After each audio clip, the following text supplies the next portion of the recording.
Welcome to the Red, White, and You podcast brought to you by Bang Solar, brand new sponsor of Allen Americans Hockey. And of course, right now, redoing the Allen Americans locker room. And a guy that comes to us from the locker room and a very, very good friend for many, many years. I've actually watched him grow up in this organization. We call him Dutton. That's his nickname. But Jordan Dutton, the trainer of your Allen Americans. Jordan, how are you, buddy? I'm doing great, Tommy. How you doing tonight? Well, doing fabulous and so great to have you on the podcast. To jokingly saying today, but this is true. You are the most important guy in the Allen Americans organization this year. More important than the president, more important than the head coach, more important than the broadcaster. I'm at the bottom of the totem pole anyway, but um, obviously this year you hold all the strings. With COVID and all that's going on in our world around us.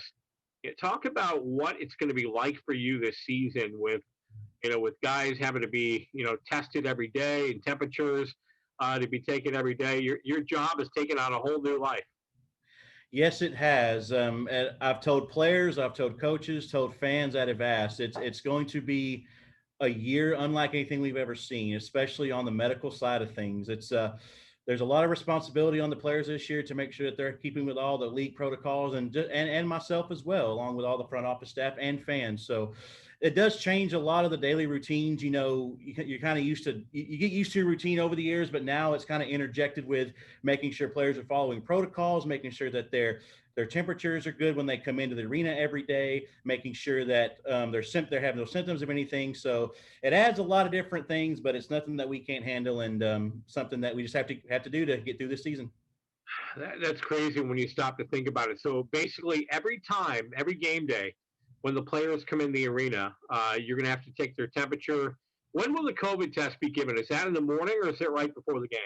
It'll be in the mornings. A lot of the times they will do their symptom checklist and everything with me in the mornings for the morning skate, and then we'll kind of monitor them throughout the day to make sure they get no symptoms or anything. If they get symptoms at all or anything like that, they aren't allowed to come into the arena for that night.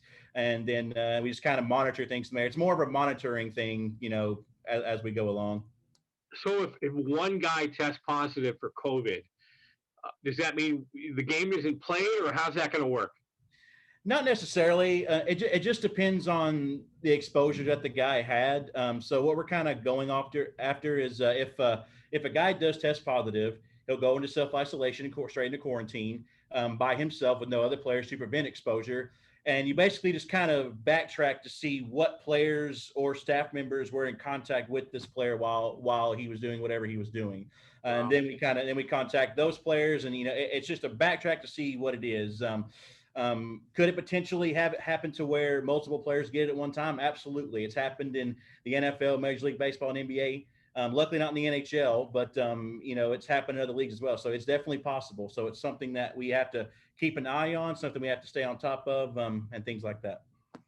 This is Jordan Dutton, the trainer of your Allen Americans. So explain to our fans and fans watching from everywhere around the world. And I know people tune in. I get messages every week. Fans over in Europe say, "Hey, we're watching. We're fans, maybe of a player that played here in Allen at one point, or just fans around the world." So you never know where somebody might be tuning in, watching this podcast. But explain to our fans how our bubble is going to work.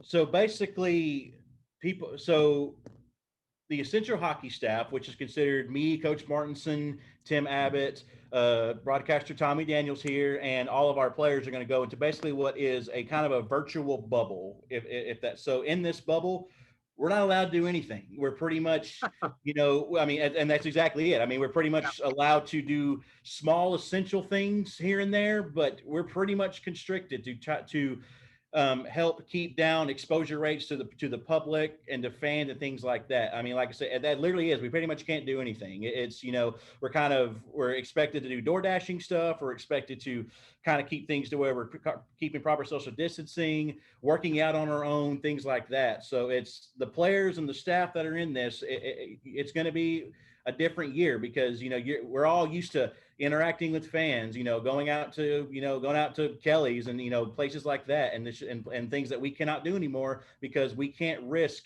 the potential of what could happen if somebody gets exposed. Um, it's really it's tough to say. It really is, but if you think about it, if we don't do the things in the bubble, if we don't do what we're supposed to do, games can get canceled. Things can happen. Things that we don't want to happen. Fans want to see hockey. We want to see hockey. So there's Yeah. things that we definitely need to do from a fan perspective, from a player perspective, staff perspective. That everything has to be in line. Everything has to be done right. It's something that and something that I've been put in charge of to make sure that we keep everything in line and we're doing everything per the protocol the league has given us. So let's say a player moves down here from Canada and his girlfriend comes along with him, and they live together in the apartments.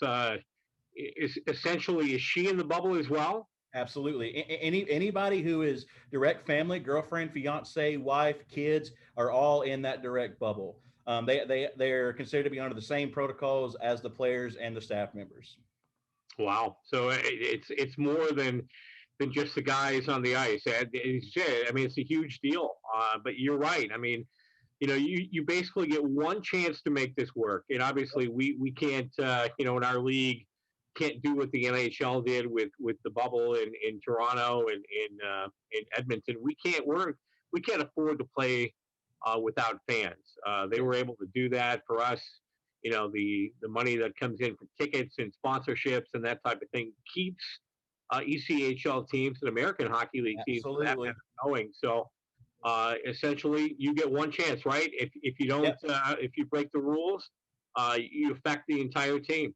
Yep, exactly. And it doesn't just affect the player, it affects everybody on that team. It affects me, it affects the front office, it affects the fans. So one mess up by a player could potentially be catastrophic. And you don't want to think in those terms, but it's what it could be.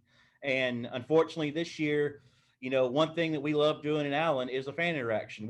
I feel like we have one of the best when it comes to fan interactions in the entire league. Yeah. Unfortunately, a league wide thing that's completely gone away. There is no autograph sessions. There is no post game skates. There is no, unfortunately, no fist bumping in between periods. Everything has kind of gone away from that perspective. It's not because we wanted to do it. It's because we have to do it. We have to do these things to ensure that we are playing hockey during a weekly basis. Is it a little mind blowing for you when you stop to think about it? The important role that you have, not just in our team, but in a game being played, because you're making the call. It's not about just an injury or if a guy could go or couldn't go. You're the guy who's saying no, this guy can't play. Oh, absolutely. It's a big responsibility that the ECHL has entrusted to all the athletic trainers in our league. Throughout the Mountain Division, Southern Division, everybody's going to be playing. It's a huge responsibility, but it's one that we have to accept. It's one that we have to enforce. It's one that we have to embrace. Or, like I said, the league is putting us in charge of making sure the season goes on. And I'm fully confident that we will. I have full confidence that our players are fully behind this. Everyone that I've talked to is fully behind our protocols, what we want to do. And like I said, it's with our team. It's something that I'm worried about as of yet. And I think it's going to be a good year for us. So with these random tests, and I've never had one, or not the random test. What are they called? Give me the proper. The RT-PCR test. Yeah. Okay. So the quick tests, the ones where you get the results back, pretty much immediately. Mm-hmm. I've heard good, I've heard bad about those. What's first of all, what's your thoughts? When you give a guy a test, how long do you think it would take before you get the results back? It depends on the test. They do have rapid tests that we're going to be doing that can give you results in less than 15 minutes, depending on your situation. Now, the ultimate, as far as the gold standard for testing for COVID-19, is the true RT-PCR test, which is done through a lab. That obviously involves, as probably most of our fans know, is the nasal swab that's very uncomfortable for about 2 to 3 minutes. I know that you had to do it as well, and we go through that and usually get those results depending on your lab speed, usually between 24 to 48 hours, sometimes even longer. So which is huge for us, because if we have a guy that could potentially have it, to get that quick turnaround to see if he can go or not go, obviously, as you know, in our league, is huge because roster changes fluctuate in and out through most weeks.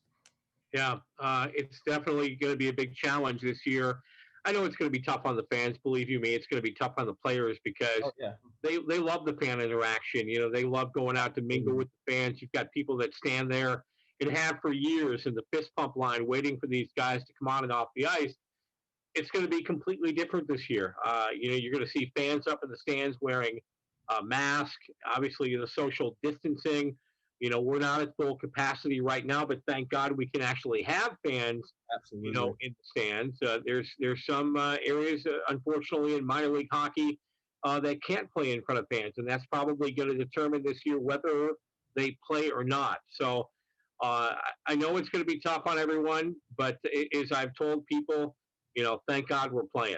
Absolutely. And from a fan perspective, we have a big responsibility as athletic trainers. The players have responsibility to themselves, and the front office staff, yourself, Marty, everybody, we have big responsibilities, but the fans also have responsibility as well to make sure that they're doing the proper protocols, to make sure that they're not trying to get too close to players and risk them getting infected and things like that. So the fans play just as big a part of this as we all do. So with their cooperation and player cooperation, it's going to be, I feel with full confidence, it'll be a successful season.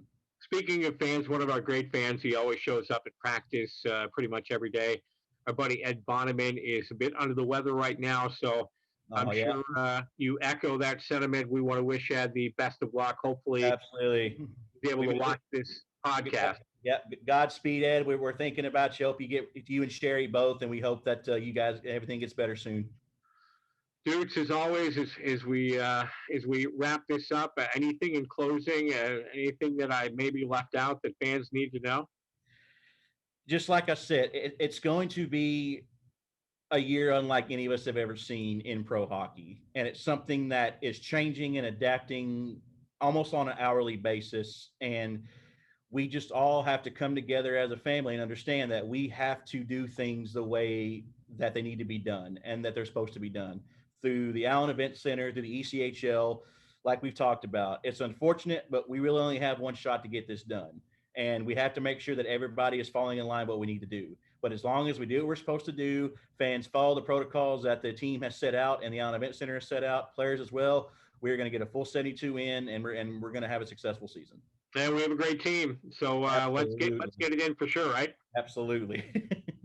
All right, ladies and gentlemen, he is the great trainer, long time. He was actually here year one with the Allen Americans, just Man, a kid straight out of high like a school. long time ago, done it, Tommy. Folks, and look where you have come now. It's long overdue, but thanks for doing this tonight. I appreciate it, Jordan. Thank you so much, Tommy. The best broadcaster in the East Coast. Love it. And the best trainer, looking at him right there. Look at that handsome guy in that white shirt. Up doing this for you. The Red, White, and Blue podcast brought to you by our friends at Bang Solar. And until we speak again, dudes, have a great night. You too, buddy.